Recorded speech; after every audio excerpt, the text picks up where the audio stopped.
ഇന്ത്യയിലെ French colony ആയിരുന്നതും എന്നാൽ ഇന്നൊരു കേന്ദ്രഭരണ പ്രദേശവുമായിട്ടുള്ള പുതുച്ചേരിയിലാണ് ഞാനുള്ളത്. ഒരു ദിവസം കൊണ്ട് നമുക്ക് പുതുച്ചേരിയിൽ നടന്നുകൊണ്ട് ഏകദേശം എത്ര സ്ഥലങ്ങളിൽ കാണാൻ പറ്റും എന്നുള്ളതൊക്കെ ഈ വീഡിയോയിൽ ഞാൻ കാണിച്ചു തരാം. ഒരു ചായയും സമൂസയും കഴിച്ചിട്ട് ആദ്യം നേരെ പോയത് ഫ്രഞ്ച് കോളനി കാണാൻ വേണ്ടിയിട്ടാണ്. ഫ്രഞ്ചുകാർ നമ്മുടെ ഇന്ത്യക്ക് വിട്ടുപോയിട്ടും ഇവിടെ പോണ്ടിച്ചേരിയിൽ ഈ ഒരു ഫ്രഞ്ച് ലെഗസി ഇപ്പോഴും നമുക്ക് കാണാൻ വേണ്ടി പറ്റും കേട്ടോ. ഇവിടുത്തെ തെരുവുകളുടെ പേരുകളൊന്നും മാറ്റാതെ ഫ്രഞ്ച് പേരുകൾ തന്നെ നിലനിർത്തി, അതുപോലെ തന്നെ ഫ്രഞ്ച് ഭാഷയിൽ മെനുകളുള്ള ഫ്രഞ്ച് ഭക്ഷണം വിളമ്പുന്ന റെസ്റ്റോറൻറ്റുകളും കഫേകളൊക്കെ നമുക്കിവിടെ പോണ്ടിച്ചേരിയിൽ കാണാൻ വേണ്ടി പറ്റും.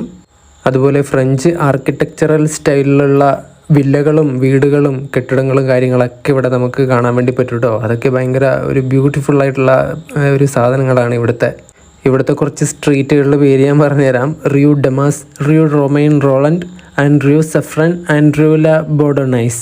ഇതൊക്കെ ഇവിടുത്തെ സ്ട്രീറ്റിൻ്റെ പേരാണ് കേട്ടോ. ഫ്രഞ്ച് പേരുകളാണ് ഇതൊക്കെ. ഫ്രഞ്ച് സ്ട്രീറ്റ് കണ്ടിട്ട് ഞാൻ നേരെ പോയത് പ്രൊമനേഡ് ബീച്ചിൻ്റെ ഒക്കെ ആ ഒരു സൈഡിലേക്കാണ്. ഇവിടെ 3 ബീച്ചുകൾ അടുപ്പിച്ചിങ്ങനെ കാണും. വേറെ വേർതിരിച്ചിങ്ങനെ വെക്കുന്ന ഒന്നും കാണാൻ വേണ്ടി പറ്റില്ല. ഇങ്ങനെ പരന്ന് കിടക്കുന്ന കടലും പരന്ന് കിടക്കുന്ന സീഷോറും കാര്യങ്ങളൊക്കെ കാണാം. ഇഷ്ടംപോലെ ആൾക്കാരൊക്കെ ഉണ്ടാവും അവിടെ.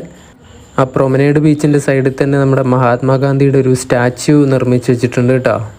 അതുപോലെ ആ ഒരു ബീച്ചിൻ്റെ സൈഡിൽ തന്നെ നമുക്ക് ഫ്രഞ്ച് വാർ മെമ്മോറിയലൊക്കെ കാണാൻ വേണ്ടി പറ്റും. 1-ാം ലോക മഹായുദ്ധത്തിൽ രാജ്യത്തിന് വേണ്ടി മരിച്ച ഫ്രഞ്ച് ഇന്ത്യയിലെ ആൾക്കാരുടെ ഓർമ്മക്കായിട്ട് നിർമ്മിച്ച ഒരു യുദ്ധസ്മാരകമാണ് അത് കേട്ടോ. അവിടെ നിന്ന് അടുത്ത ഡെസ്റ്റിനേഷനിലേക്ക് ഞാൻ പോയത് ഭാരതരത്ന ഡോക്ടർ BR അംബേദ്കർ മണിമണ്ഡപം കാണാൻ വേണ്ടിയിട്ടാണ്. അദ്ദേഹത്തിൻ്റെ ഒരു സ്റ്റാച്യു അവിടെ ആക്കി വെച്ചിട്ടുണ്ട്. ആ ഒരു മണിമണ്ഡപത്തിലേക്ക് കയറുന്ന അവിടെ തന്നെ ശ്രീബുദ്ധൻ്റെ ഒരു ചെറിയൊരു സ്റ്റാച്യു നിർമ്മിച്ച് വെച്ചിട്ടുണ്ട്.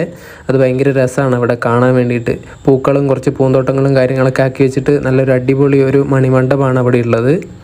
അവിടെ നിന്ന് ഇറങ്ങി കുറച്ച് നടന്നപ്പോൾ ഒരു ആർട്ട് ഗാലറി കണ്ടു. അവിടെയുള്ള ഒരു യൂണിവേഴ്സിറ്റിയിലെ കുട്ടികൾ തയ്യാറാക്കിയിട്ടുള്ള പെയിൻറ്റിങ്ങുകളൊക്കെ ഇങ്ങനെ വിൽക്കാൻ വേണ്ടി വെച്ചിരിക്കുന്ന ഒരു ആർട്ട് ഗാലറി കണ്ടു. എൻട്രൻസും കാര്യങ്ങളൊക്കെ ഫ്രീ ആയിരുന്നു. അവിടെ കയറിയിട്ട് ഒരുപാട് ആർട്ട് വർക്കുകൾ ഉണ്ടായിരുന്നു. അതൊക്കെ കണ്ട് കുറച്ച് വീഡിയോയും ഫോട്ടോസൊക്കെ എടുത്തു ഞാൻ. അതിന് ശേഷം ഞാൻ പോയത് ശ്രീ അരബിന്ദോ ആശ്രമം കാണാൻ വേണ്ടിയിട്ടാണ്. അവിടെ പോകുമ്പോഴേക്കും അത് ക്ലോസ്ഡ് ആയിരുന്നു. അതിൻ്റെ ടൈമിങ് കാര്യങ്ങളൊക്കെ എൻ്റെ വീഡിയോയിൽ ഞാൻ കൊടുത്തിട്ടുണ്ട് കേട്ടോ. അതിൽ നിങ്ങൾ നോക്കിയാൽ മതി. അപ്പോൾ അരബിന്ദോ ആശ്രമത്തിലേക്ക് പോയി. പിന്നെ അത് കഴിഞ്ഞിട്ട് അവിടെ കുറേ നേരം അങ്ങോട്ടും ഇങ്ങോട്ടും നടന്ന് വെറുതെ സമയം കളയാൻ വേണ്ടിയിട്ട് വൈകുന്നേരം വരെ പോണ്ടിച്ചേരിയിൽ ഞാൻ ഉണ്ടായിരുന്നു. എന്നിട്ട് അവിടെ ഒരു മലയാളിയുടെ ഹോട്ടൽ ഉണ്ടായിരുന്നു. അവിടെ കയറിയിട്ട് പൊറോട്ടയും പിന്നെന്താ കുറുമക്കറിയും കഴിച്ചിട്ട് ഞാൻ മെല്ലെ റെയിൽവേ സ്റ്റേഷനിലേക്ക് തന്നെ നടന്നിട്ട് പോയി.